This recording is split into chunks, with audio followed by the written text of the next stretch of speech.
दोस्तों आज हम बात करने जा रहे हैं लव कम्स सॉफ्टली नाम की इस मूवी के बारे में, जो कि हमें देखने को मिली है तकरीबन 2003 की। ये एक वेस्टर्न रोमांटिक मूवी है और रेटिंग की बात की जाए तो रेटिंग IMDb 7.2 की बहुत ही बढ़िया रेटिंग है। और इसी के साथ 7.2 की इसकी प्राइम वीडियो की रेटिंग हमें देखने को मिली है। और साथ ही साथ और भी कई रेड टमेटोज़ पर 87% की रेटिंग हमें देखने को मिली है। लोगों द्वारा इसे बड़ा पसंद किया गया है। बाकी वीडियो को ज़रूर से लाइक कीजिएगा, हमारे इस चैनल को ज़रूर से सब्सक्राइब कर लीजिएगा, बेल आइकन दबाकर इसे ऑल पर सेट कर लीजिएगा और इसके बारे में आगे अब हम आपको और डिटेल बताते हैं। लव कम्स सॉफ्टली 2003 में बनी टेलीविजन के लिए बनी क्रिश्चियन ड्रामा फिल्म है जो 19वीं सदी में सेट है, जो जेनेट ओके की किताबों की एक श्रृंखला पर आधारित है। यह मूल रूप से 13 अप्रैल 2003 को हॉलमार्क चैनल पर प्रसारित हुई थी। इसका निर्देशन माइकल लैंडन जूनियर ने किया था। इसमें कैथरीन हीगल ने मार्टी क्लैरिज नाम की एक युवती और डेल मिडकिफ ने क्लार्क डेविस नाम के एक विधुर की भूमिका निभाई है। यह किताबों पर आधारित हॉलमार्क चैनल के लिए बनाई गई टेलीविजन फिल्मों की श्रृंखला में पहली फिल्म है और लैरी लेविंसन प्रोडक्शंस द्वारा हॉलमार्क के लिए निर्मित है। फिल्मों का क्रम 8 मूल फिल्मों के बाद 3 प्रीक्वल है, 1, 2, 3, 4। लव कम्स सॉफ्टली 2003, प्रेम का स्थायी वादा 2004, प्रेम की लंबी यात्रा 2005, प्रेम का स्थायी आनंद 2006, प्रेम की अनंत विरासत 2007, प्रेम का खुलता स्वप्न 2007, लव टेक्स विंग 2009, प्यार घर पाता है 2009, प्यार शुरू होता है 2011, प्रेम का शाश्वत साहस 2011, लव्स क्रिसमस जर्नी 2011। कथानक: मार्टी क्लेरिज, कैथरीन हीगल, अपने पति आरोन क्लेरिज, ओलिवर मैक्रेडी के साथ पश्चिम की ओर चली गई है, जिसकी कुछ ही समय बाद एक सवारी दुर्घटना में मृत्यु हो जाती है। अपने दिवंगत पति के बच्चे की उम्मीद में मार्टी के पास जाने के लिए कोई जगह नहीं है और उसे सर्दियों में रहने के लिए एक जगह की आवश्यकता है। हताश होकर वह विधुर क्लार्क डेविस, डेल मिडकिफ द्वारा पेश किए गए प्रस्ताव को स्वीकार कर लेती है। क्लार्क उसे सर्दियों के लिए रहने के लिए एक जगह देने और वसंत में पूर्व की ओर जाने वाली वैगन ट्रेन का किराया प्रदान करने की पेशकश करता है। बदले में मार्टी क्लार्क से शादी करने और उसकी छोटी बेटी मिस्सी स्काई मैककोल बार्टुसियाक के लिए एक मातृ प्रभाव प्रदान करने के लिए सहमत होती है। चूंकि शादी केवल नाम के लिए है, इसलिए युगल अलग अलग क्वार्टर में रहते हैं। शुरुआत में यह उनमें से किसी के लिए भी आदर्श व्यवस्था नहीं है और मिस्सी अपनी मृत मां पर पछतावा करते हुए, जैसा कि वह उससे कहती है, तुमने अब तक जो सबसे सुंदर चीज देखी है वह सबने ऐसा कहा है, मार्टी से उससे अधिक स्त्रैण व्यवहार को प्रोत्साहित करने के प्रयास के लिए नाराज होती है। जैसे जैसे सर्दी बीतती है, मार्टी क्लार्क के भगवान के बारे में उससे कहीं ज्यादा सीखती है, जितना उसने कभी सपने में भी नहीं सोचा था, और उसके और मिस्सी के बीच एक स्नेही बंधन विकसित होता है, जिससे वे सभी एक परिवार की तरह महसूस करने लगते हैं। मार्टी और क्लार्क को आखिरकार एहसास होता है कि उन्होंने वह कर दिखाया है जो उन्हें असंभव लगता था, उन्हें फिर से प्यार मिल गया है। मिस्सी ने अपने व्यक्तिगत विकास और व्यक्तित्व के बारे में मार्टी की किताबें पढ़ना शुरू कर दिया है और नए अजनबी में एक नई प्यार करने वाली मां पाई है, और मार्टी के बच्चे को एक अद्भुत नए पिता का आशीर्वाद मिला है।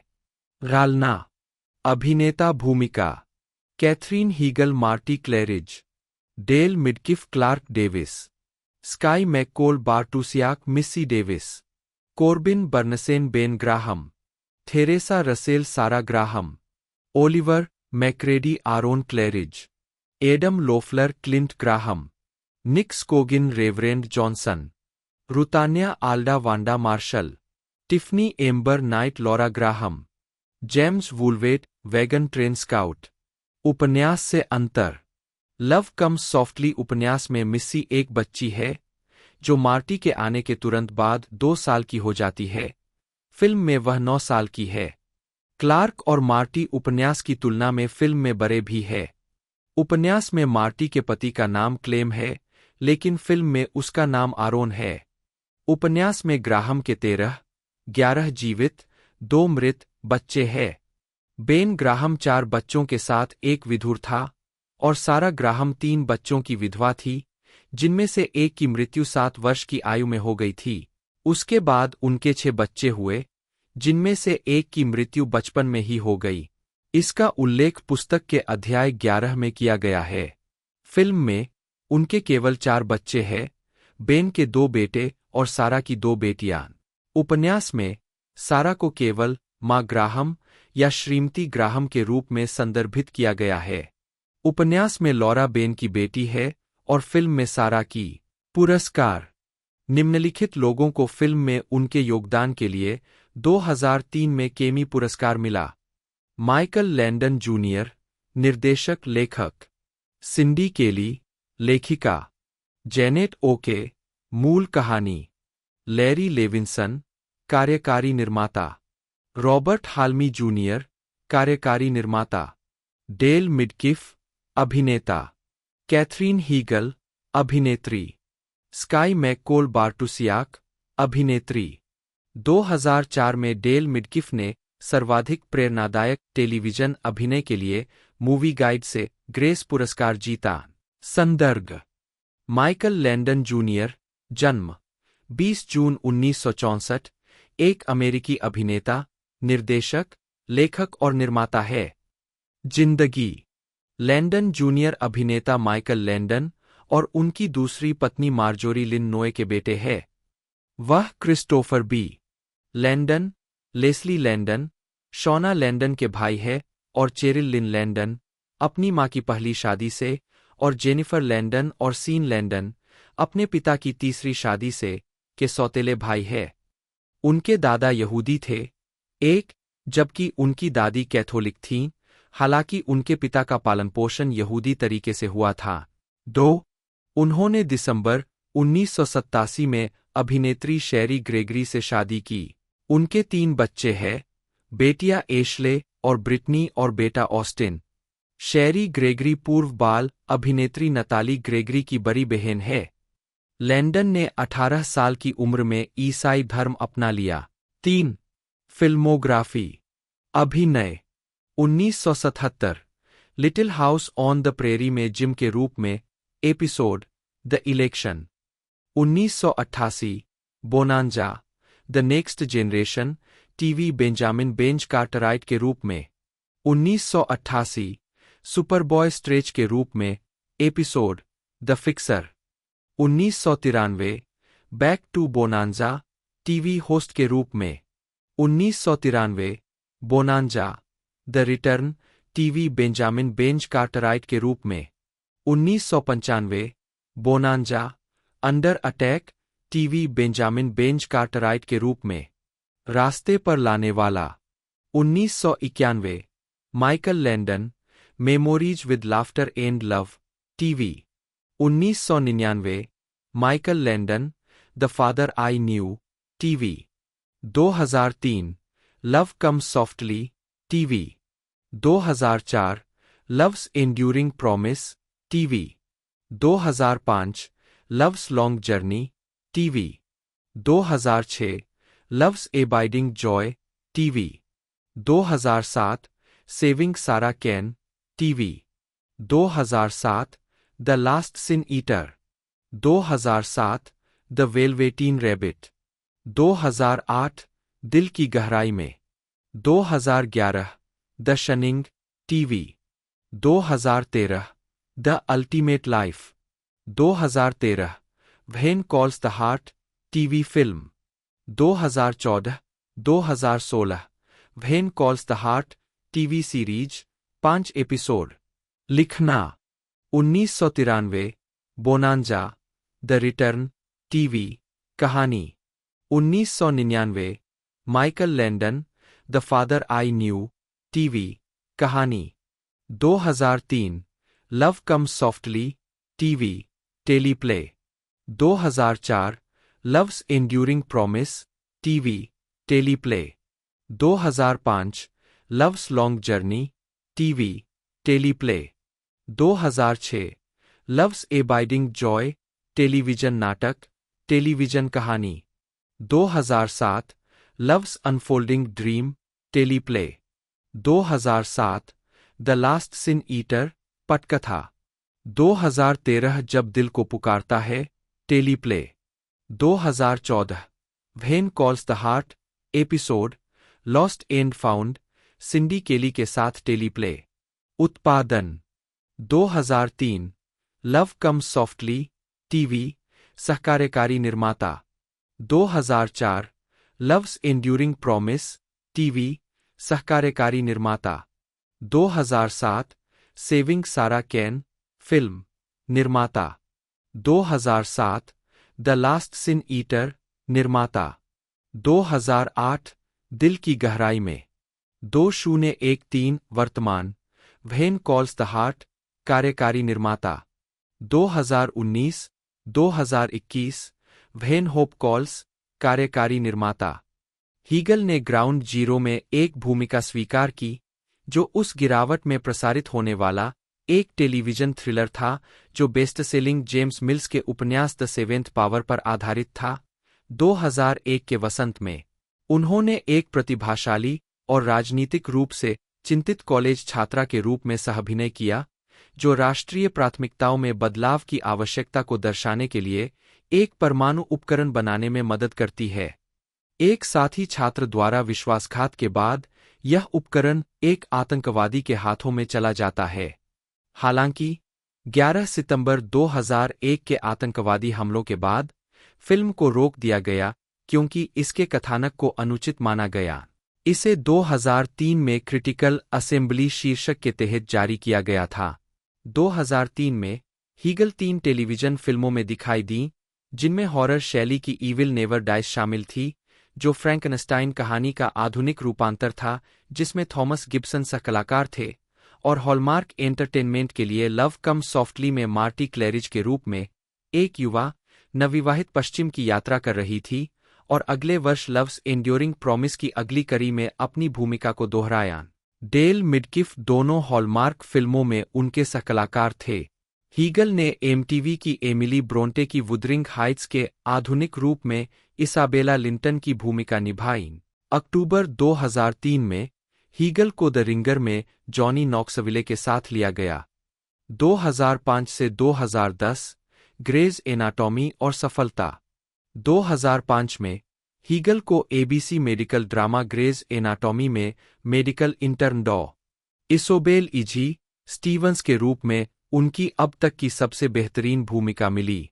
यह शो, जो शुरू में एक मिडसीजन रिप्लेसमेंट था, रेटिंग में बहुत सफल रहा और प्रसारण टीवी पर सबसे ज्यादा रेटिंग वाली सीरीज में से एक बन गया। उसी वर्ष हीगल ने स्वतंत्र फिल्म साइड इफेक्ट्स 2005 में मुख्य भूमिका निभाई, जो मार्केटिंग और फार्मास्यूटिकल उद्योग के बारे में एक रोमांटिक कॉमेडी थी, जिसके लिए वह कार्यकारी निर्माता भी थी। एक साल बाद हीगल को ग्रेज एनाटॉमी में उनके काम के लिए सर्वश्रेष्ठ सहायक अभिनेत्री सीरीज, मिनी सीरीज या टेलीविजन फिल्म के लिए गोल्डन ग्लोब अवार्ड के लिए नामांकित किया गया। हीगल ने जिक्स रोड में भी अभिनय किया, जिसे 2004 में फिल्माया गया और 2006 तक रिलीज नहीं किया गया। इसे अब तक की सबसे कम कमाई वाली फीचर फिल्म के रूप में उद्धृत किया गया है। 2007 में हीगल को नॉक्ड अप 2007 के साथ अपनी हाई प्रोफाइल फिल्म सफलता मिली, जो लेखक निर्देशक जुड अपाटो की कॉमेडी थी, जिसमें सेथ रोजन, पॉल रूड और अपाटो की पत्नी लेस्ली मान थे। जून 2007 में सिनेमाघरों में रिलीज होने पर फिल्म को आलोचकों से आम तौर पर सकारात्मक समीक्षा मिली और यह बॉक्स ऑफिस पर सफल साबित हुई और गर्मियों की रोमांटिक कॉमेडी हिट साबित हुई। फिल्म की सफलता के बाद हीगल की फीस बढ़ गई। फिल्म ने अमेरिका में 148, $765 की कमाई की, जिसके लिए उन्हें $3 लाख का वेतन मिला। 21 वैनिटी फेयर के अनुसार फिल्म में हीगल की भूमिका ने उन्हें हॉलीवुड की नई इट गर्ल में बदल दिया। 22 2007 में 59वें वार्षिक एमी पुरस्कार समारोह में हीगल 16 सितंबर 2007 को हीगल ने ग्रेज एनाटॉमी में ईजी स्टीवंस की भूमिका के लिए ड्रामा सीरीज में उत्कृष्ट सहायक अभिनेत्री के लिए प्राइम टाइम एमी पुरस्कार जीता। अपने स्वीकृति भाषण में उन्होंने कहा कि उनकी मां को भी नहीं लगा कि वह जीत पाएंगी। जब उनका नाम पुरस्कार के लिए पुकारा गया तो उनके शिट के उद्गार को सेंसर कर दिया गया। 23 हीगल ने जेम्स मार्सरेन के साथ फिल्म 27 ड्रेसेस में अभिनय किया, जिसके लिए उन्हें 6 मिलियन अमेरिकी डॉलर मिले। 21 न्यूयॉर्क पोस्ट ने हीगल की प्रतिभा और फिल्म की चिकफ्लिक तुच्छता के बेमेल होने पर कुछ निराशा व्यक्त की, यह सुझाव देते हुए कि Heigl Kimberly Peirce, boys don't cry या तमारा जेनकिंस, द सेवेज जैसी महिला निर्देशकों के साथ अधिक संगत हो सकती है।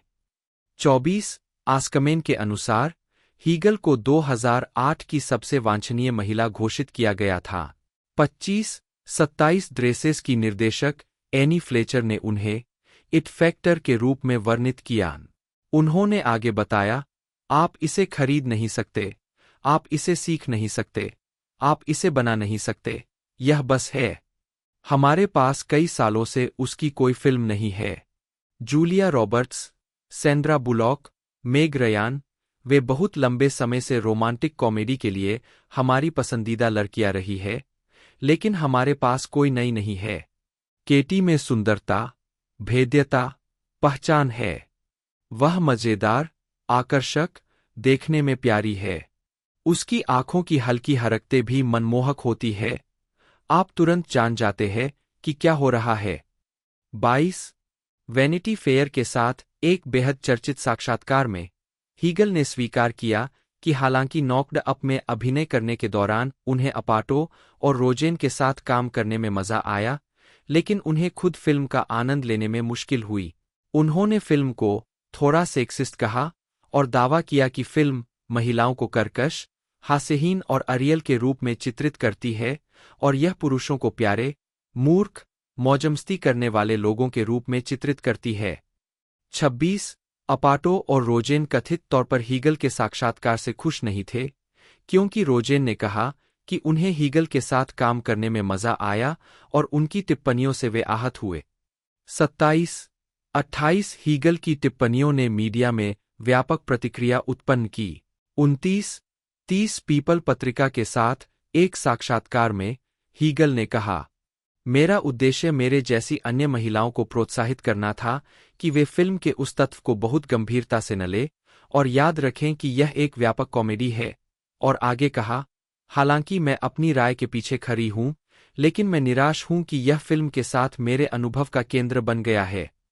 31 कैथरीन हीगल बटा एल बटा HYGL, एक जन्म 24 नवंबर 1978, एक अमेरिकी अभिनेत्री है।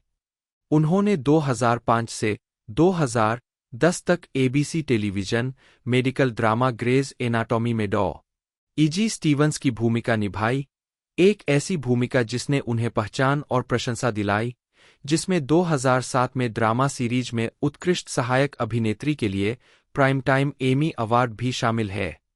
हीगल ने अपना करियर विल्हेल्मिना मॉडल्स के साथ एक बाल मॉडल के रूप में शुरू किया, फिर अभिनय की ओर रुख किया। उन्होंने दैट नाइट 1992 में अपनी फिल्मी शुरुआत की और बाद में my father the hero 1994, under siege 2, dark territory 1995, wish upon A star 1996 और ब्राइड ऑफ चकी 1998 में नजर आईं। इसके बाद उन्होंने WB टेलीविजन सीरीज रोसवेल 1999 से 2002 में इसाबेल इवांस की भूमिका निभाई, जिसके लिए उन्हें सैटर्न अवार्ड्स और टीन चॉइस अवार्ड्स के लिए नामांकन मिला। इसके बाद उन्होंने knocked up 2007, 27 dresses 2008, the ugly truth 2009, killers 2010, life as we know it 2010 और न्यू ईयर्स ईव 2011 जैसी व्यावसायिक रूप से सफल रोमांटिक कॉमेडी फिल्मों में अभिनय किया। वह Zyzzyx road 2006, one for the money 2012, the big wedding 2013 और अनफॉरगेटेबल 2017 में भी दिखाई दी। हीगल ने कई फिल्मों में भी अभिनय किया है, जिन्हें सीमित रिलीज मिली है, जिनमें Jackie and Ryan 2014, home sweet hell 2015 और जेनीज वेडिंग 2015 शामिल है। वह अपनी प्रमुख टेलीविजन भूमिकाओं में कार्यकारी निर्माता भी है, जिसमें 2014 से 2015 तक की अल्पकालिक एनबीसी टेलीविजन श्रृंखला state of affairs, Netflix series Firefly lane 2021 से 2023 और आगामी सीमित श्रृंखला वुडहुल शामिल है। उन्होंने animated film the nut job 2014 और इसके 2017 सीक्वल में पात्रों को आवाज दी है। हीगल ने यूएसए नेटवर्क की कानूनी ड्रामा सीरीज सूट्स 2018 से 2019 के अंतिम 2 सीजन में भी मुख्य भूमिका निभाई थी। इसके अतिरिक्त हीगल ने खुद को एक कवर मॉडल के रूप में स्थापित किया है, जो मैक्सिम, वैनिटी फेयर और कॉस्मोपॉलिटन सहित कई प्रकाशनों में दिखाई देती है। 2-3 प्रारंभिक जीवन। हीगल का जन्म वाशिंगटन, डीसी के कोलंबिया हॉस्पिटल फॉर विमेन में हुआ था। 4 वह नैन्सी नी एंगेलहार्ट, एक निजी प्रबंधक, और पॉल हीगल, एक वित्तीय कार्यकारी और अकाउंटेंट के 4 बच्चों में सबसे छोटी है। 5 उसके पिता आयरिश और जर्मन वंश, स्विस जर्मन सहित के है और उनकी मां जर्मन वंश की है। 6-7 हीगल उत्तरी वर्जीनिया और फिर डेनवर में रहती थीं, इससे पहले कि उनका परिवार न्यू कैनन, कनेक्टिकट के शहर में चला जाए, जब कैथरीन 5 साल की थीं, और जहां उन्होंने अपना बाकी बचपन बिताया। 8 1986 में उनके बड़े भाई जेसन की एक कार दुर्घटना में लगी चोटों के कारण मृत्यु हो गई, जब वह अपने कुछ हाई स्कूल के सहपाठियों के साथ दोपहर के भोजन के लिए बाहर गए थे, तब उन्हें एक पिकअप ट्रक के पीछे से फेंक दिया गया था। 9 उनके भाई की मृत्यु के कारण हीगल की लूथरन मां और कैथोलिक पिता लैटर डे सेंट्स के जीसस क्राइस्ट के चर्च में परिवर्तित हो गए, और तब 8 साल की हीगल का पालनपोषण उसी धर्म में हुआ। 10 11 12 13 14 आजीविका। 1992 से 1998 प्रारंभिक कार्य। जब हीगल 9 साल की थी, तो उसकी चाची ने उसके माता-पिता के साथ मिलकर उसकी तस्वीरें एक मॉडलिंग एजेंसी को भेजीं। कुछ ही हफ्तों के भीतर उसे विल्हेल्मिना मॉडल्स के साथ एक चाइल्ड मॉडल के तौर पर साइन कर लिया गया। 15 एजेंसी के साथ साइन किए जाने के तुरंत बाद एक क्लाइंट ने उसे एक मैगजीन के विज्ञापन में इस्तेमाल करने के लिए चुना, जहां उसने मॉडलिंग की शुरुआत की। उस समय हीगल सीयर्स और लॉर्ड एंड टेलर कैटलॉग के लिए पोज देकर प्रति घंटे $75 कमा रही थी। पहली बार हीगल एक राष्ट्रीय टेलीविजन विज्ञापन में चीरियोस अनाज के लिए दिखाई दी थी। हीगल ने अभिनय का अध्ययन करना शुरू किया और दैट नाइट 1992 में अपनी फिल्मी शुरुआत की। 1994 की comedy my father the hero में अपनी पहली प्रमुख भूमिका निभाने से पहले उन्होंने स्टीवन सोडरबर्ग की डिप्रेशन युग की ड्रामा किंग ऑफ द हिल में क्रिस्टीना सेबेस्टियन की भूमिका निभाई। इस दौरान हीगल ने अपनी फिल्म और मॉडलिंग के काम को अपनी अकादमिक पढ़ाई के साथ संतुलित करते हुए न्यू कैनान हाई स्कूल में पढ़ाई जारी रखी। हॉलीवुड में अपना करियर बनाने के लिए हीगल ने अपने दूसरे वर्ष के बाद न्यू कैनान हाई स्कूल छोड़ दिया। 1995 में उन्होंने स्टीवन सीगल निर्देशित action thriller under siege 2 dark territory में अभिनय किया। हीगल ने 16 वर्षीय सारा का किरदार निभाया था, जो अपने चाचा केसी रायबैक सीगल के साथ पहाड़ों के बीच ट्रेन से यात्रा करती है, जो एक पूर्व सील आतंकवादरोधी विशेषज्ञ है, ताकि वह अपने मृत पिता की कब्र पर जा सके। ट्रेन को कोलोराडो में भारे के सैनिकों द्वारा अपहरण कर लिया जाता है, जो हीगल के चरित्र को बंधक बनाकर रखते हैं। फिल्म में उनका अधिकांश काम मॉरिस चेस्टनट, सैंड्रा टेलर और एवरेट मैकगिल के साथ था।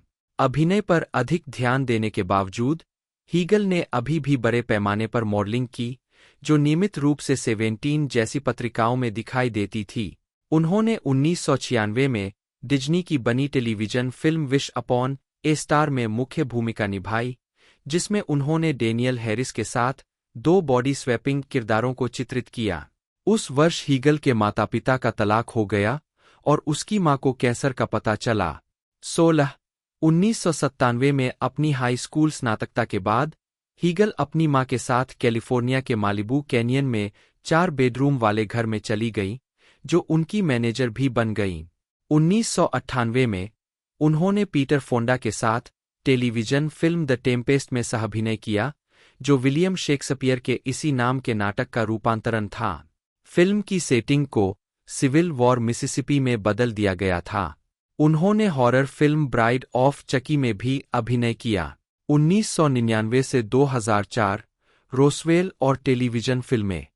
1999 में हीगल ने अपना ध्यान टेलीविजन की ओर लगाया जब उन्होंने science fiction TV drama Roswell में इसाबेल इवांस की भूमिका स्वीकार की, एक भूमिका जिसे शो के दूसरे और तीसरे सीजन में विस्तारित किया गया था। हीगल ने शो की तीनों मुख्य महिला भूमिकाओं के लिए ऑडिशन दिया था। अन्य 2 भूमिकाएं अंततः श्री एप्पलबी और माजेंड्रा डेल्फिनो को मिली, इससे पहले कि उन्हें आखिरकार इसाबेल, एक एलियन मानव संकर के रूप में चुना गया। 17 हीगल को अक्सर लाइफ, टीवी गाइड और टीन के साथ साथ एफएचएम जैसी पत्रिकाओं में फोटो निबंधों में दिखाया गया था। वह एफएचएम और मैक्सिम कैलेंडर, एफएचएम की वार्षिक 100 sexiest women in the world में दिखाई दीं जब रोसवेल निर्माण में था।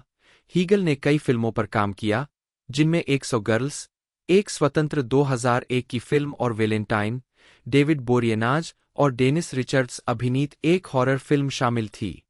जनवरी 2021 में हीगल ने फायरफ्लाई लेन को बढ़ावा देने के लिए द वाशिंगटन पोस्ट के साथ एक साक्षात्कार में घोषणा की कि वह अपनी पिछली प्रतिष्ठा के लिए माफी मांगना बंद कर चुकी है और 2000 के दशक के अंत और 2010 की शुरुआत में कठिन के रूप में लेबल किए जाने की आलोचना की।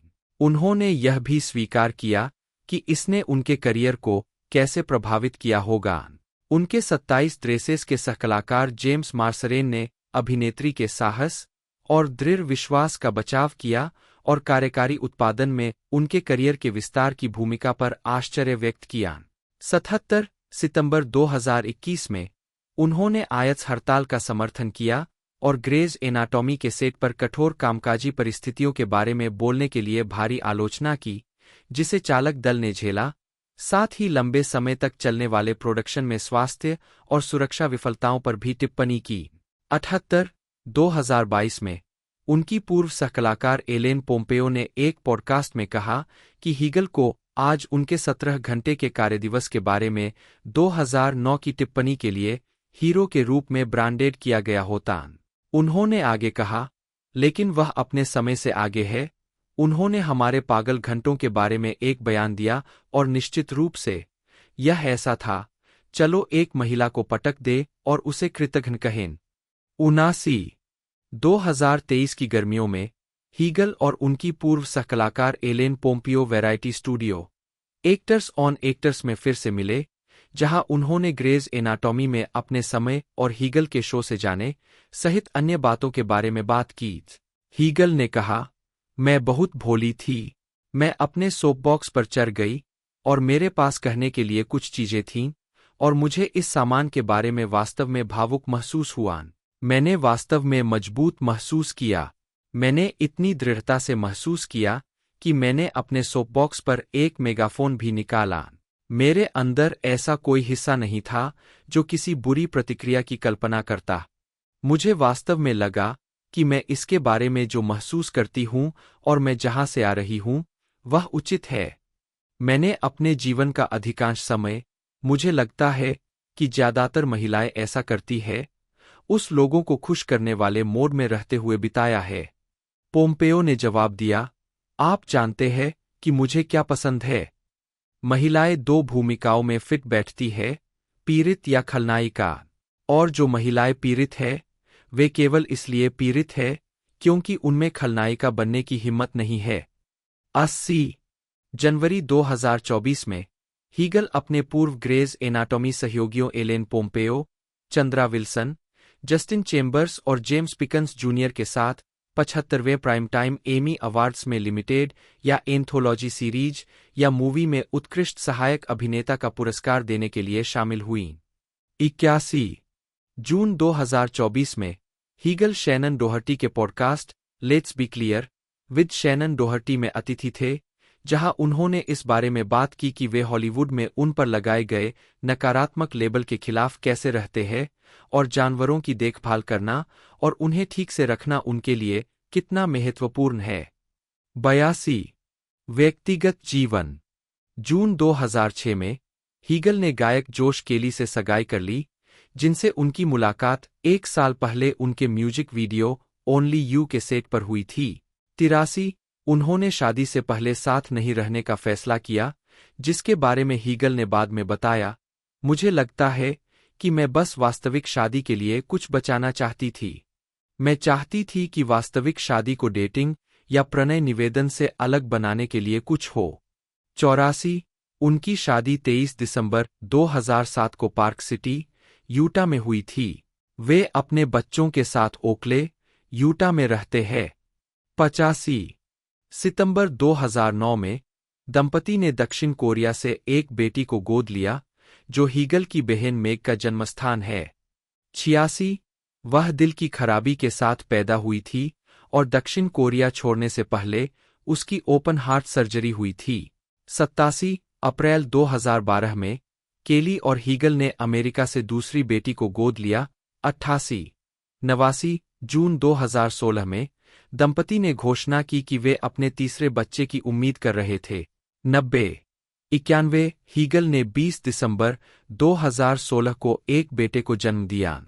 92 हीगल के बहनोई देशी संगीत तिकरी लेडी ए के गायक चार्ल्स केली है। दान का काम।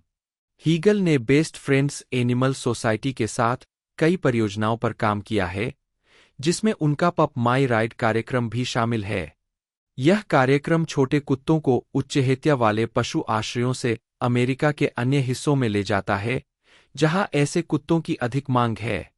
उन्होंने कार्यक्रम के 1 वर्ष के लिए बेस्ट फ्रेंड्स को अनुदान दिया। 93 हीगल और उनकी मां नैन्सी ने हीगल्स हाउंड्स ऑफ होप की शुरुआत की, जो जेसन डेबस हीगल फाउंडेशन के हिस्से के रूप में संचालित होता है। फाउंडेशन की स्थापना हीगल के भाई के सम्मान में की गई थी, जो 1986 में 15 साल की उम्र में एक कार दुर्घटना में मारे गए थे। हीगल के हाउंड्स ऑफ होप बड़े कुत्तों को उच्च हत्या दर वाले आश्रयों से व्यवहार संबंधी समस्याओं से बचाते हैं। यह उन्हें प्रशिक्षण और अन्य समायोजनों के माध्यम से पुनर्वासित करता है, ताकि उन्हें फिर से घर में रहने के लिए उपयुक्त बनाया जा सके। 93 2014 तक हीगल के पास अपने 8 कुत्ते हैं। 94 2010 में हीगल को पशु कल्याण के लिए उनके काम और समर्पण के लिए एस्पका द्वारा राष्ट्रपति सेवा पुरस्कार से सम्मानित किया गया था। 95 2011 में हीगल ने आई हेट बॉल्स अभियान शुरू किया, जो लाखों साथी जानवरों के जीवन को बचाने में मदद करने के लिए पालतू जानवरों की नसबंदी को बढ़ावा देने पर केंद्रित था। इस पहल में हीगल अभिनीत और फनी या डाई द्वारा निर्मित एक सार्वजनिक सेवा घोषणा शामिल है। 96 2012 में पेटा की ओर से उन्होंने यूटा विधायिका के सदस्यों को एक पत्र पर हस्ताक्षर किए, जिसमें उनसे एक ऐसे कानून को अस्वीकार करने का आग्रह किया गया, जो फैक्ट्री फार्म में अंडरकवर फिल्मांकन को एक आपराधिक अपराध बना देगा। कुछ अटकलें थीं कि हीगल 5वें सीजन के अंत के बाद ग्रेज एनाटॉमी छोड़ सकती है।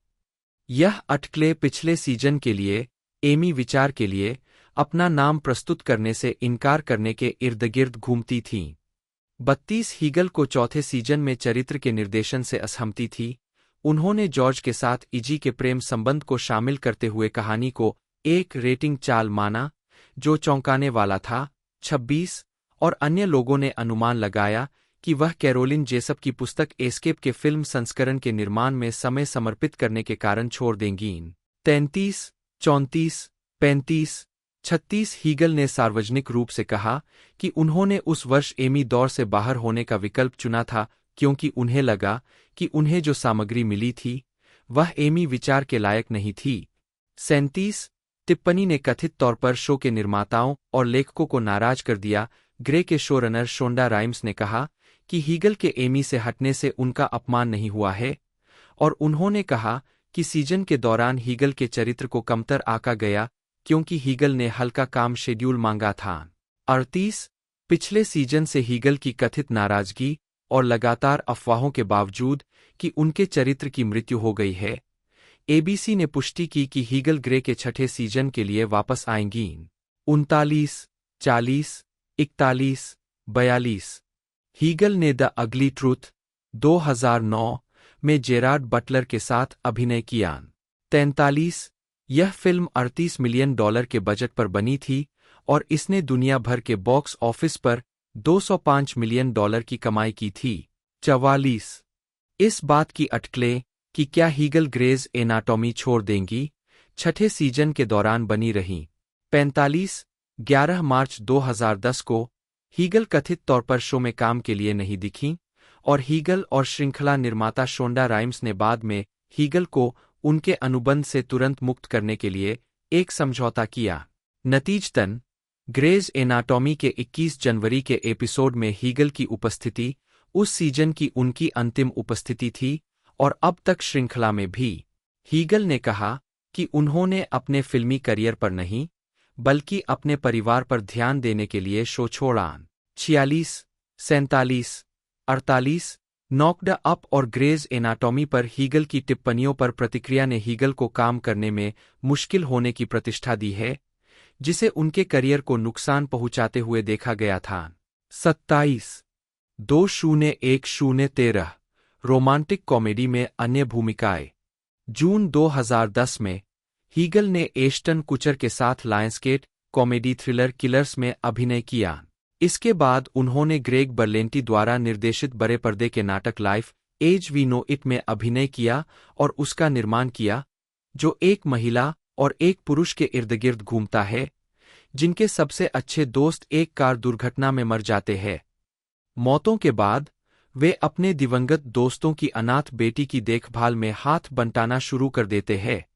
हीगल को दोनों फिल्मों के लिए $12 मिलियन मिले। 49 2011 में हीगल गैरी मार्शल द्वारा निर्देशित romantic comedy New Year Eve में दिखाई दिए। व्यावसायिक रूप से सफल होने और दुनिया भर में $142 मिलियन से अधिक की कमाई करने के बावजूद 50 फिल्म को आमतौर पर नकारात्मक समीक्षा मिली। 51 हीगल ने अगली बार वन फॉर द मनी 2012 में मुख्य भूमिका निभाई। जेनेट इवानोविच के उपन्यासों की एक श्रृंखला 52 पर आधारित फिल्म का मुख्य किरदार स्टेफनी प्लम है, जो एक बॉन्डिंग कंपनी के लिए काम करने वाली एक बाउंटी शिकारी है। यह फिल्म वित्तीय रूप से असफल रही, जिसने अपने $40 मिलियन के उत्पादन बजट के मुकाबले दुनिया भर में $36 मिलियन से अधिक की कमाई की। 53 अपने प्रदर्शन के लिए हीगल को सबसे खराब अभिनेत्री के लिए गोल्डन रास्पबेरी पुरस्कार का नामांकन मिला। 54 जनवरी 2012 में हीगल ने ग्रेज एनाटॉमी में अपनी भूमिका को फिर से निभाने और इजी की कहानी को पूरा करने की अपनी उत्साही इच्छाओं का खुलासा किया। काल्पनिक सिएटल ग्रेस अस्पताल में फंसने के बाद दूसरे अस्पताल में अपनी सफलता के बारे में सोचा, जहां वह 8 गेंद से एक कदम पीछे थी। उसने शो छोड़ने का पछतावा करना स्वीकार किया। 55 56 उसने कलाकारों के शानदार कार्य वातावरण और पारिवारिक गतिशीलता की प्रशंसा की, लेकिन यह भी कहा, मैं पूरी तरह से समझती हूं कि अगर यह जरूरी नहीं है, तो उनके पास वहां बहुत सारी कहानियां चल रही है। 57 2013 में वह रॉबर्ट डी नीरो, सुसान सारंडन और डायने कीटन के साथ द बिग वेडिंग में दिखाई दी, जो एक अलग हुए परिवार के एक समारोह के लिए फिर से मिलने की कॉमेडी थी। फिल्म को रिलीज होने पर बहुत ही खराब आलोचनात्मक और व्यावसायिक स्वागत मिला। यह फिल्म समीक्षा एग्रीगेटर रॉटन टोमाटोज पर 7% रेटिंग रखती है और अपने शुरुआती सप्ताहांत में केवल $7.5 मिलियन अमेरिकी डॉलर कमाती है। 58 59 और अपनी भूमिका के लिए हीगल को 34वें गोल्डन रास्पबेरी अवार्ड्स में सबसे खराब सहायक अभिनेत्री के लिए नामांकित किया गया था। जून 2013 में वह विक्स के जैकविल के लिए एक टेलीविजन विज्ञापन में दिखाई देने लगीं। 2014-19 रोमांटिक कॉमेडी से दूरी और टेलीविजन पर पुनरुत्थान। 2014 में हीगल ने मैरी क्लेयर पत्रिका से कहा कि उन्हें रोमांटिक कॉमेडी बहुत पसंद है और वे उन्हें करने के लिए बहुत उत्साहित थीं, लेकिन उन्होंने इसे थोड़ा ज्यादा ही जोर से किया और कहा, मैं मना नहीं कर सकती थी। उनमें कुछ भी गलत नहीं है, लेकिन शायद मैंने अपने दर्शकों को बहुत ज्यादा परेशान कर दिया। मुझे कोई सुपरहीरो फिल्म या मनोवैज्ञानिक थ्रिलर करनी चाहिए थी। 61 इस समय के दौरान हीगल ने अपनी पारंपरिक रोमांटिक कॉमेडी भूमिकाओं से नाता तोड़ लिया, रोमांटिक ड्रामा करना शुरू किया, वॉइस ओवर का काम किया, डार्क कॉमेडी की और नाटकीय टेलीविजन पर लौट आईं। हीगल ने romantic drama Jackie and Ryan 2014 में बेन बार्न्स के साथ अभिनय किया, जिसमें उन्होंने एक हाल ही में सिंगल मॉम की भूमिका निभाई जो अपनी बेटी को संभालने के लिए संघर्ष कर रही है और एक आधुनिक समय के ट्रेन हॉपर की प्रेमिका है। फिल्म को संयुक्त राज्य अमेरिका में एंटरटेनमेंट वन द्वारा एक सीमित रिलीज और वीडियो ऑन डिमांड के माध्यम से जारी किया गया था। 62 उन्होंने animated film the nut job 63 में गिलहरी एंडी की आवाज भी दी, जो 17 जनवरी 2014 को रिलीज हुई थी।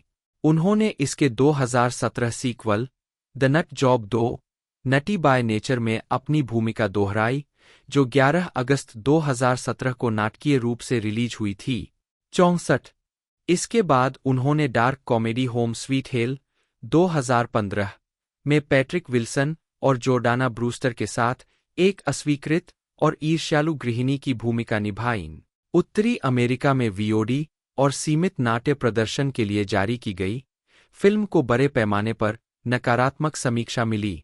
65 वैरायटी ने अपने फैसले में लिखा, यह देखते हुए कि कितनी बार हीगल को सिर्फ एक और विनम्र, खुश करने के लिए उत्सुक महिला सेलिब्रिटी नहीं होने के लिए फटकार लगाई गई है, यह संदेह करने में मुश्किल नहीं है कि वह एक बेबाक ढंग से बॉलबस्टिंग शू का किरदार निभाने का मौका पसंद कर सकती थी, एक स्टीरियोटाइप का विचित्र रूप से अतिरंजित संस्करण जिसे उसे कई बार सौंपा गया है। वास्तव में एक शांत हत्यारे मॉडल गृहिणी के रूप में हीगल का प्रदर्शन होम स्वीट हेल 2015 में हीगल ने स्वतंत्र फिल्म जेनीज वेडिंग में मुख्य भूमिका निभाई, जो एक ऐसी महिला के बारे में है जो आखिरकार शादी करने का फैसला करती है, लेकिन उसके साथी की पसंद उसके पारंपरिक परिवार को तोड़ देती है। बाद में पोस्ट प्रोडक्शन लागतों के लिए धन जुटाने में मदद करने के लिए एक इंडिगोगो अभियान शुरू किया गया था, और हीगल की पिछली कुछ परियोजनाओं की तरह फिल्म को केवल संयुक्त राज्य अमेरिका के कुछ हिस्सों में वीओडी और सीमित रिलीज के लिए वितरित किया गया था। 67 उन्होंने कामुक थ्रिलर अनफॉरगेटेबल 2017 में रोसारियो डावसन और ज्योफ स्टल्ट्स के साथ अभिनय किया, जिसमें एक तलाकशुदा महिला की भूमिका निभाई जो अपने पूर्व पति की नई मंगेतर को परेशान करती है। यह फिल्म 3 वर्षों में उनकी पहली व्यापक रिलीज थी। इसने औसत दर्जे की समीक्षा प्राप्त की और अपने शुरुआती सप्ताहांत में मात्र 4.7 मिलियन अमेरिकी डॉलर की कमाई की। 68 फिर भी द ग्लोब एंड मेल ने टिप्पणी की कि हीगल ने नाराज मां को मानवीय बनाने के लिए ओवरटाइम काम किया है। उसका चेहरा पुराने जमाने के कैश रजिस्टर की तरह है, जिसमें कीमतें बढ़ती रहती है, लेकिन जैसे जैसे कहानी बदसूरत और हिंसक होती जाती है, उसे देखना और भी मजेदार होता जाता है और वह अपने भीतर के दानव को बाहर निकालती है। 69 2014 से 15 की एनबीसी राजनीतिक drama series state of affairs 70 71 और सीबीएस 2017 की कानूनी ड्रामा डाउट में हीगल की मुख्य भूमिकाएं एक सीजन के बाद रद्द कर दी गईं। 72 हालांकि स्टेट ऑफ अफेयर्स के विपरीत डाउट का प्रीमियर हॉलीवुड रिपोर्टर द्वारा टेपिड रेटिंग के रूप में वर्णित किया गया था और सीबीएस ने सिर्फ 2 एपिसोड के बाद इसे रद्द करने की घोषणा की, बाद में इसके एपिसोड को जला दिया। 73 हीगल उस समय फॉर्म में लौटीं जब उन्हें यूएसए नेटवर्क की कानूनी ड्रामा सीरीज सूट्स में लिया गया, जिसमें उन्होंने जेन स्पेक्टर लिट की काल्पनिक लॉ फर्म में एक नई पार्टनर सामंथा व्हीलर की भूमिका निभाई। 74 हीगल अपने अंतिम 2 सीजन के लिए शो में रहीं। 2020 वर्तमान व्यावसायिक विस्तार, फायरफ्लाई लेन, वुडहुल और सहकलाकारों के साथ पुनर्मिलन। बाद में हीगल को 2021 में रिलीज होने वाले नेटफ्लिक्स शो फायरफ्लाई लेन के लिए सारा चाल्के और बेन लॉसन के साथ प्रमुख भूमिका में लिया गया। हीगल कार्यकारी निर्माता भी है। श्रृंखला सफल रही और दूसरे सीजन के लिए नवीनीकृत की गई।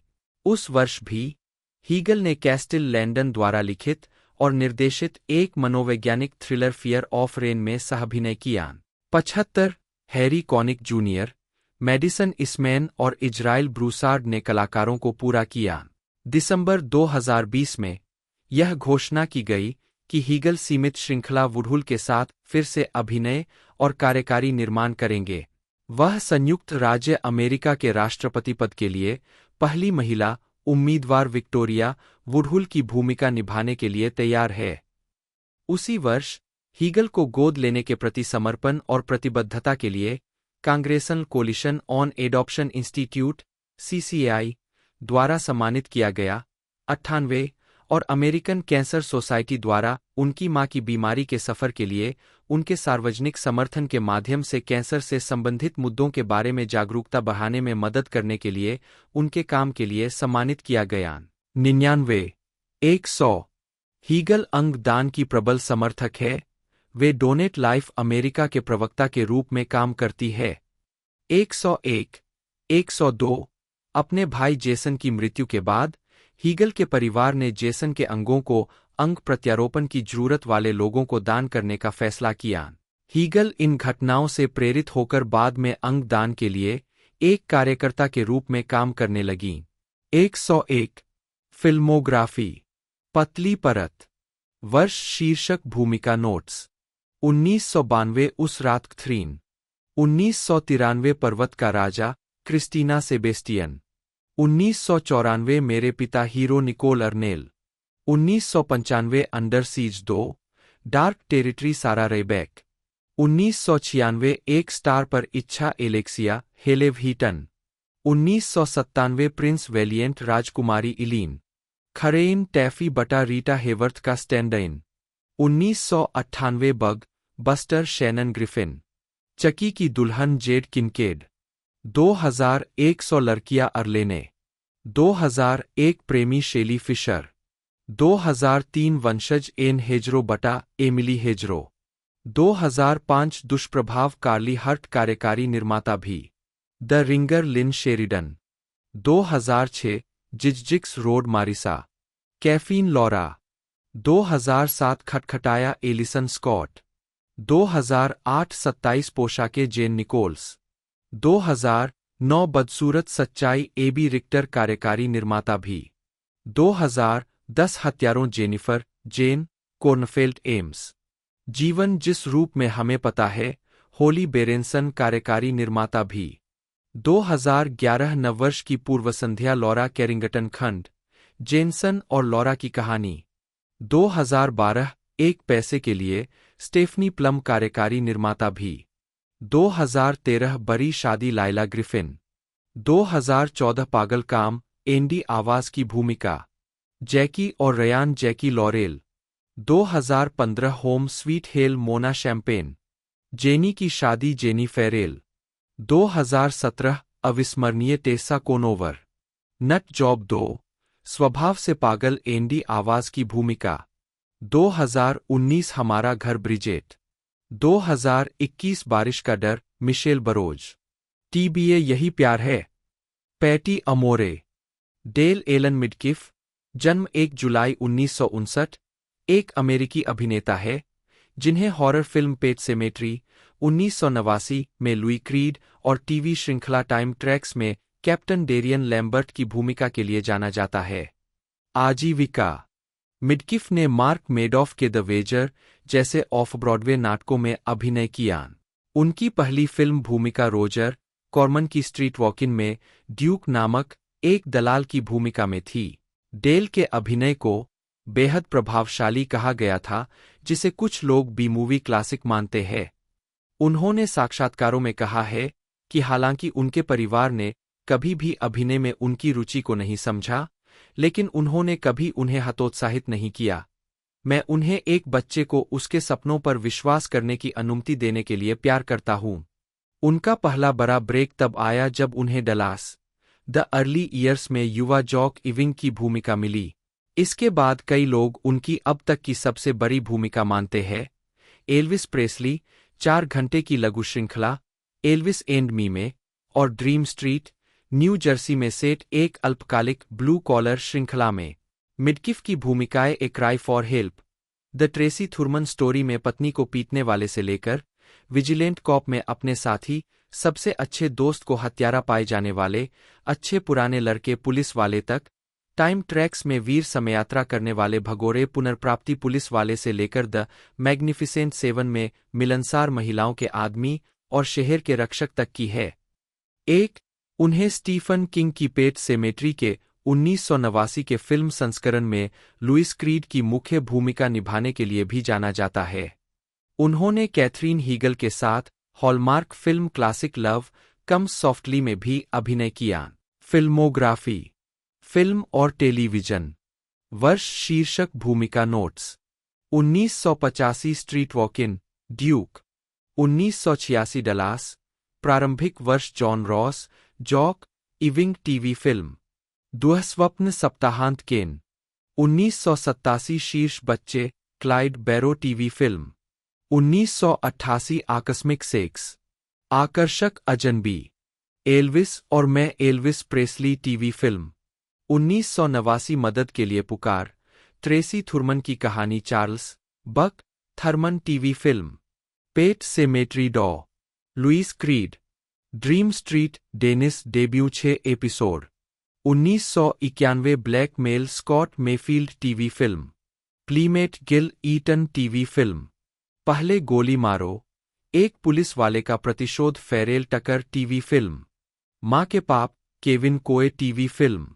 मार्ला हैंसन की कहानी अंकित मूल्य एरिक वार्नर टीवी फिल्म 1992 प्रेम औषधीनन 9 Gary Logan 1993 time tracks Darien Lambert 44 episode 1994 मधुर न्याय अंधकार की शक्ति भाग 1 और भाग 2 एलेक्स बॉद्रेव लघु श्रृंखला एक ज्वलंत जुनून मार्गरेट मिशेल की कहानी लाल टीवी फिल्म 1995 रात्रि के आगंतुक sheriff Marcus Ashley Corbin Dean Bernsen जन्म 7 सितंबर 1954 एक अमेरिकी अभिनेता और फिल्म निर्देशक है।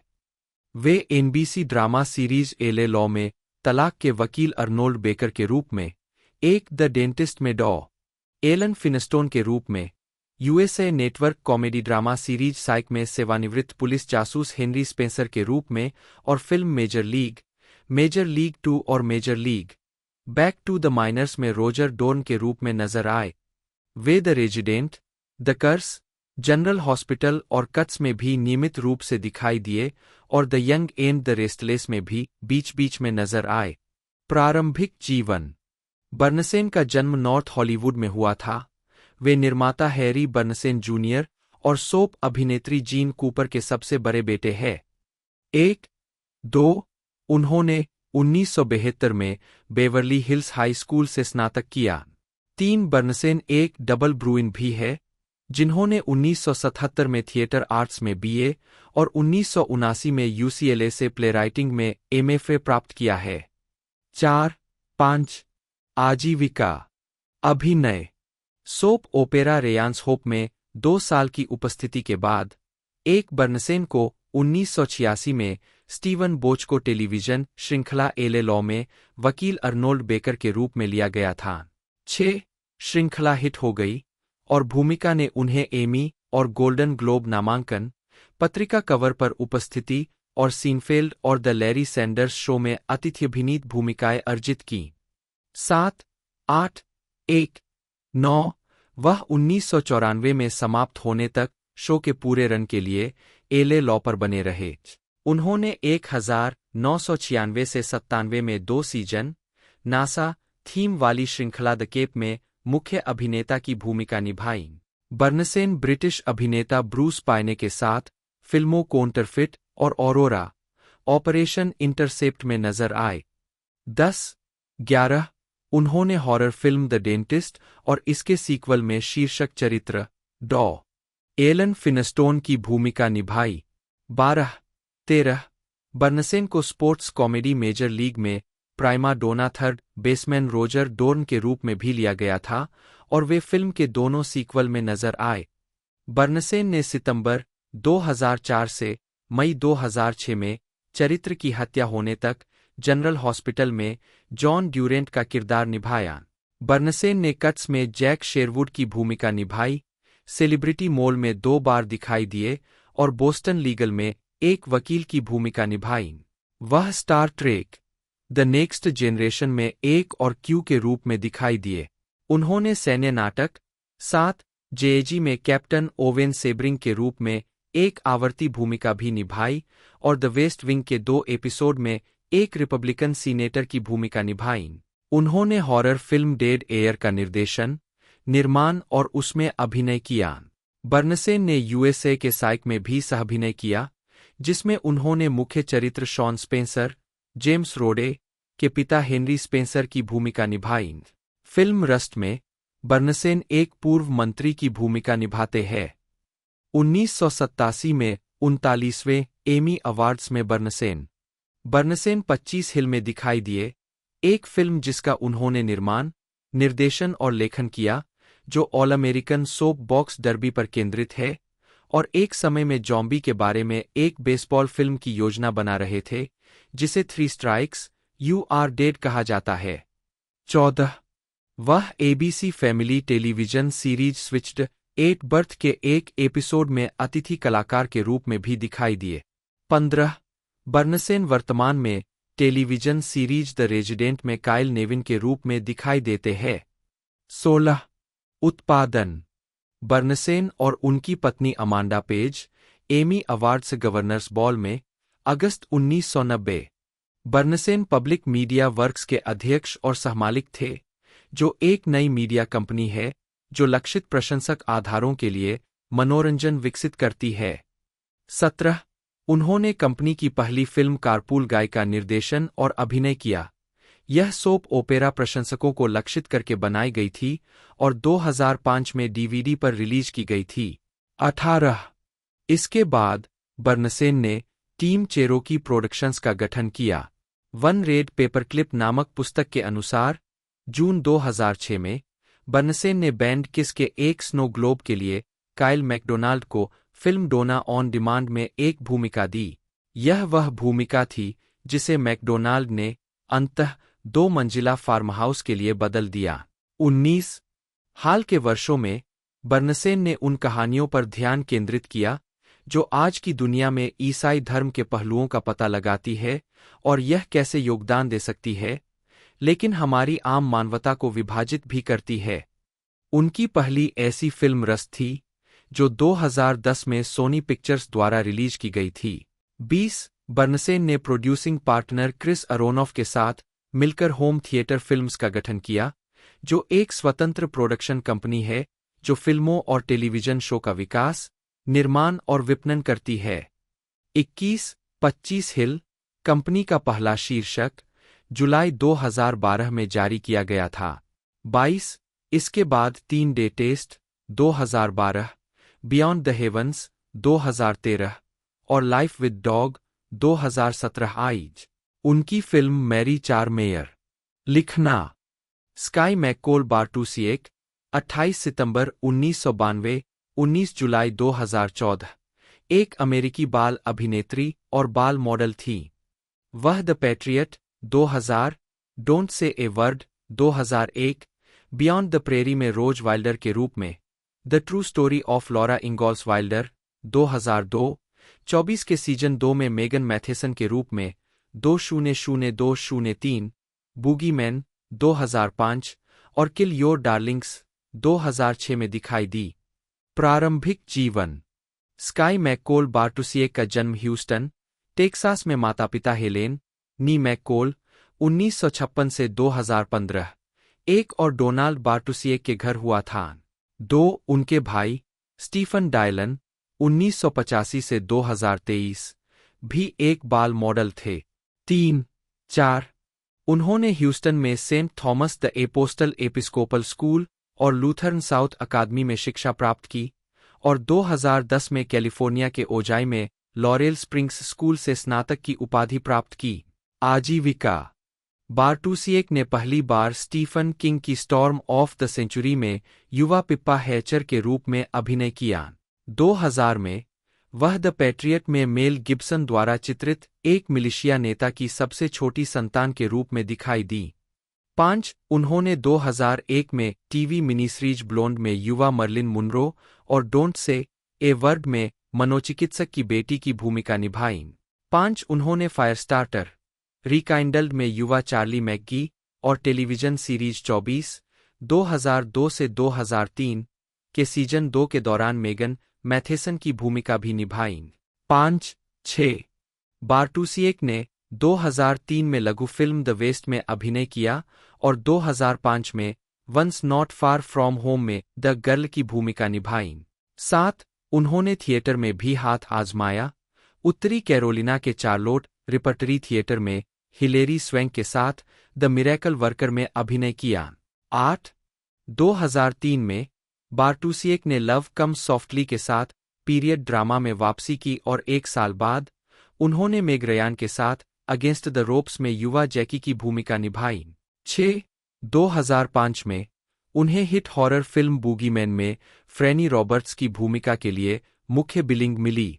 6 उन्होंने हॉस्पिटल ड्रामा सीरीज हाउस के किड्स एपिसोड सीजन 1 एपिसोड 19 में अभिनय किया। 9 और 2006 की फिल्म किल योर डार्लिंग्स में सनशाइन की मुख्य भूमिका निभाई, जिसमें उन्होंने एक परेशान किशोरी की भूमिका निभाई जो अपने व्यस्त पिता का ध्यान आकर्षित करने के लिए कुछ भी करने को तैयार थी। 10 मौत। 19 जुलाई 2014 को बार्टुसिएक की 21 साल की उम्र में उसके माता-पिता के ह्यूस्टन घर के पीछे उसके अपार्टमेंट में मृत्यु हो गई, जबकि उसकी मां ने बार्टुसिएक की मृत्यु के तुरंत बाद कहा कि उसे विश्वास है कि उसकी बेटी के मिर्गी के दौरे के इतिहास की उसकी मृत्यु में भूमिका हो सकती है। 11 कोरोनर ने फैसला सुनाया कि मृत्यु एक आकस्मिक दवा के ओवरडोज से हुई थी।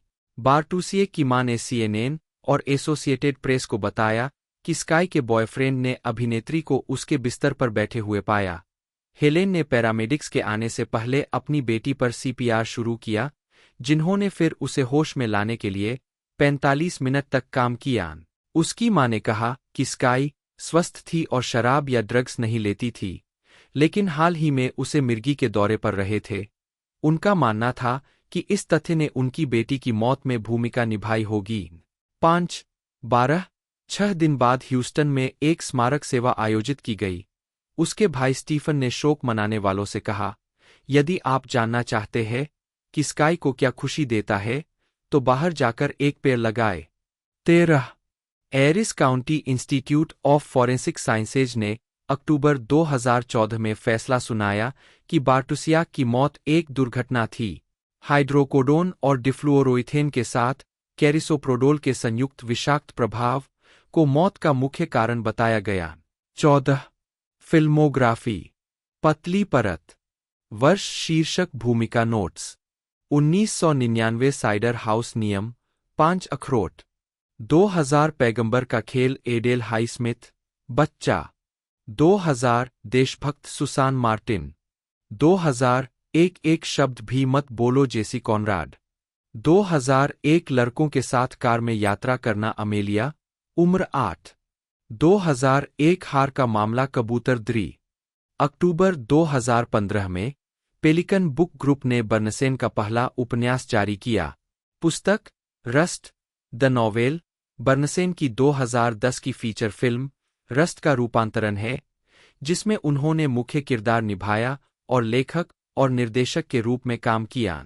24 बर्नसेन और उनकी पत्नी अमांडा पेज ने 2 पुस्तकों चेंज हाउसेस नॉट स्पाउस और open house reinventing space for simple living का सहलेखन किया है, जो एक कॉफी टेबल बुक है जिसमें रीमॉडेलिंग और डिजाइन के विचार है जो उन्होंने अपने घरों को रीमॉडेल करने से सीखे हैं। 25 व्यक्तिगत जीवन। बर्नसेन का विवाह 1983 से 1987 तक ब्रेंडा कूपर से हुआ था। 26, 27, 28 बर्नसेन का विवाह 1988 से ब्रिटिश अभिनेत्री अमांडा पेज से हुआ है। 29 उनके 4 बेटे हैं, ओलिवर, एंगस, हेनरी और फिनले। 31 पेज और बर्नसेन 2019 में अपस्टेट न्यूयॉर्क में हडसन वैली चले गए, जहां वह अब फिल्म और टेलीविजन परियोजनाओं पर ध्यान केंद्रित करते हैं, जिन्हें स्थानीय स्तर पर शूट किया जा सकता है। बर्नसेन के पास दुनिया के सबसे बड़े स्नो ग्लोब संग्रहों में से एक है, जिसमें 8,000 से ज्यादा ग्लोब है। 32 उनके संग्रह में एक उल्लेखनीय ग्लोब किस मोटराइज्ड स्नो ग्लोब है, जिसे काइल मैकडोनाल्ड ने उन्हें डोना ऑन डिमांड फिल्म में बोलने की भूमिका के बदले में दिया था।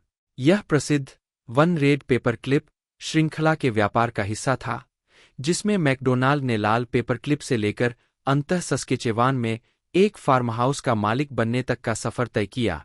33 वह एक ईसाई है, जैसा कि उन्होंने अपनी फिल्म क्रिश्चियन मिंगल के प्रचार में बताया।